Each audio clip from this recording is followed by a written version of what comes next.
Welcome to FX Holic Show, Episode 6, Learning to Swim.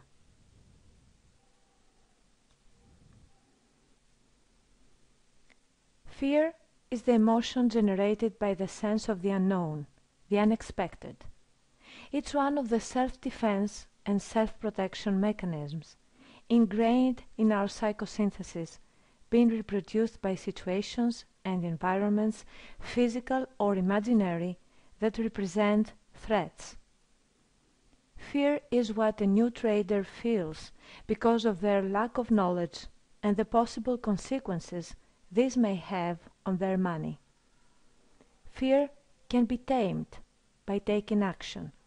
Actually, you have to do what you're most afraid of in order to terminate your fear of it.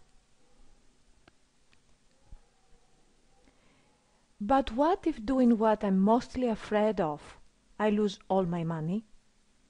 Well, what you're afraid of is taking the risk to trade without knowledge. And this is a bad risk which justifies your fear. The gambler takes a bad risk, shooting in the dark and hoping he'll get lucky. Good risk is the absolute prerequisite of success. It is called precalculated risk. Getting the results you want at once, without multiple repetitions of your efforts, and without going through failures, is almost impossible. Therefore, focusing on your failure rate towards reaching your goals is essential. That means you must calculate the risks you have to take, the failure rate, and to do that, you need knowledge. The fear of losing your money trading Forex is a healthy feeling, and it can be eliminated through learning process. Learning to use the tools of technical analysis as part of your risk management arsenal is what will help you replace fear with confidence and soul-consuming stress with fun. It sounds simple, and it is, but as simple it is to do it, is also to not do it. So practically, it all boils down to learning how to trade Forex. And that's the point where most of the new traders get trapped, for two reasons. They seek knowledge from the wrong sources, or they try to learn the wrong way.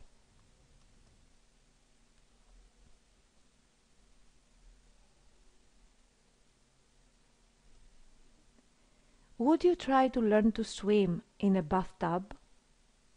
I know it sounds ridiculous and you may laugh, but most of new traders are doing exactly that. If you think why you'd never learn to swim in a bathtub, you realize that it's because in a bathtub there is zero risk. And I mean the good risk that helps us succeed. Traders bite brokers' bait about demo trading and they start demo trading. But because a demo account has nothing in common with a live account and has zero risk, they soon open live accounts, making their brokers' dreams come true, and lose all their money in a few months because they haven't even started learning. To learn, you need to take precalculated risks using real money. Your success passes through a sequence of failures. In other words, failure is your ticket to success. We have to make it cheap.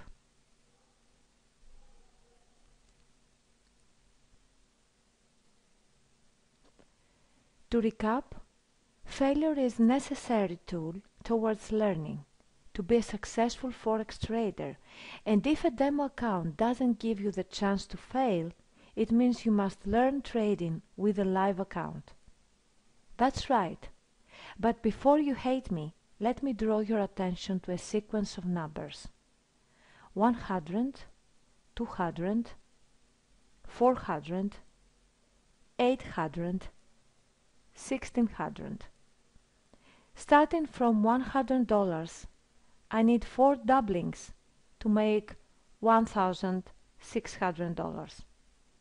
Rewarding myself with $600 and leaving the amount of $1,000 in my live account, I'm only 10 doublings away from my first million. What a fun way to learn Forex trading and make money in the process. Well, that's FXholics' way to Forex success.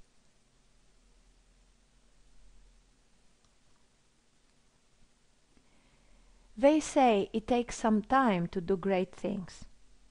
To do the impossible, it only takes a bit more time. Using FXholics' equation, which we'll discuss in detail in future episodes, we can learn how to determine the size of our position, keeping our lot size to equity ratio fixed. We'll determine our daily pips target, which will not exceed 20 pips, and we'll estimate in how many trading days we'll be able to double our account's money.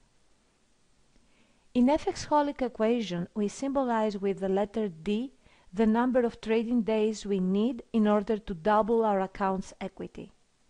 Trading is about confidence and positive psychology. Trading should be fun.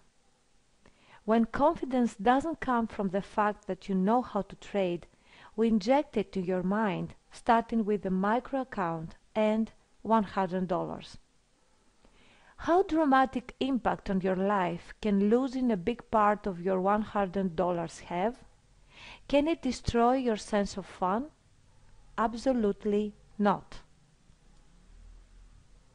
On the other hand, it may take you 5 months to turn your first $100 into $200. Do you know what you're doing all these months? Learning in true markets environment. Next doublings may be shorter and usually are much shorter, but by the time you'll have turned your initial $100 into $1,600, Earth will not be big enough to hold you. When you'll be on your seventh doubling, going for $8,000, you'll not only belong to the elite of 5% of world's best traders, but what's more important is that you'll have established the daily disciplines of the repeatable and scalable process of incremental progress translated into baby steps.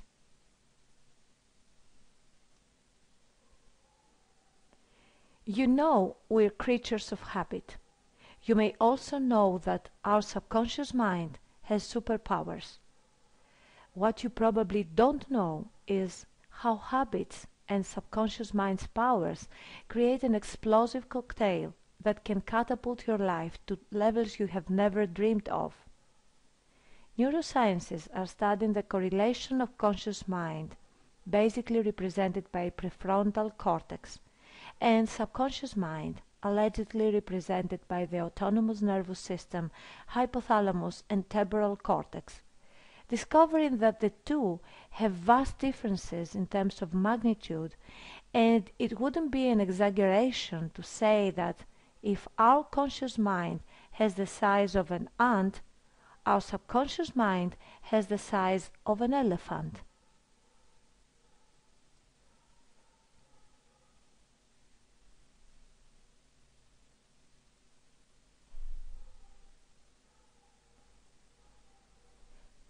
Modern sciences have confirmed what ancient wisdom had been groping for centuries, that our subconscious mind is omnipotent but blind and needs the guidance of the conscious mind to create our reality.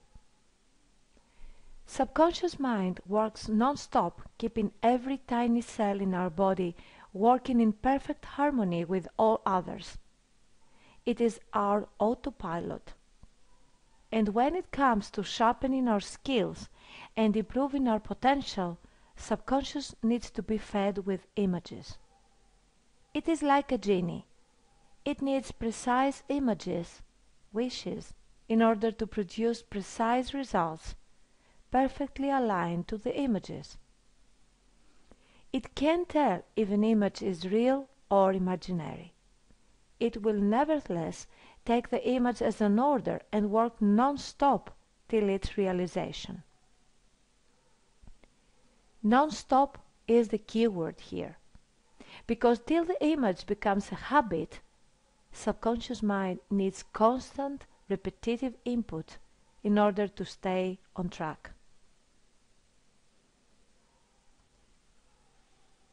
But as weird as it may sound, conscious mind is the boss, and although we live and function more than 95% of our lives on autopilot, it's up to our conscious mind to lead us to happiness or misery.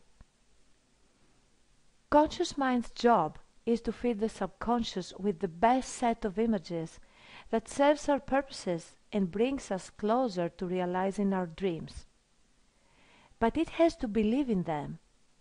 So if you try to convince your conscious mind that you'll become a Forex millionaire in a short time, trading your savings account lost money, it will not be convinced and will not pass a single image to this option's realization to your subconscious mind. But if you challenge your conscious mind to think about the power of compound effect the geometrical progression holds when doubling your account's money, starting with $100, it will easily accept this and start feeding your subconscious with images of going through your daily trading routine, wanting no more than 20 pips per day in order to turn your $100 into $200 in a couple of months, if not sooner.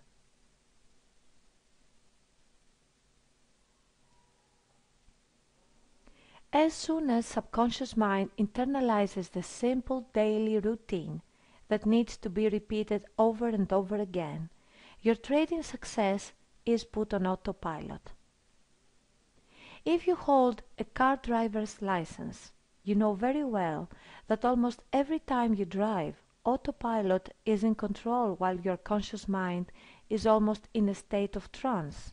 And sometimes you even wonder how your car brought you back home through a ride you don't remember much about. But during your early stages of learning how to drive, every single move you should make required all your attention, and sometimes you were even paralyzed at the complexity of the sequence of actions you had to take in order to just do a simple thing, such as turning on the left. Driving and trading are two very demanding processes that encompass high risk. When driving, you risk your life. When trading, you risk your money. In both cases, the learning process is about convincing your conscious mind that it can be done, so it feeds subconscious with the necessary set of images every day, every day, every day, till it becomes a habit. From that point on, your trading is on autopilot, and in a relatively short period of time, while keep making baby steps, your subconscious mind will make the impossible possible. And for the sake of simplicity, let me stress once again that trading is about rules and criteria. It is about taking precalculated risks, and it is about establishing a daily routine of incremental progress through baby steps. Starting with $100, you're only 14 doublings away from your first million, learning how to become a killer trader in the process. Your first doublings may last forever, but remember, the perseverance is key, and if you keep going, the rewards will be tremendous. I had been the victim of the Forex industry, where everyone wants you to believe that you can't beat the markets, nobody can make predictions, it takes special skills and a genius mind to succeed in Forex, till I realized that you don't have to beat the markets. You only have to be the boss of your trades. You don't have to chase hundreds of pips. Only lock your daily pips. You don't have to be Michael Schumacher to drive your car to the destination of your choice. Successful trading is a repeatable and scalable process.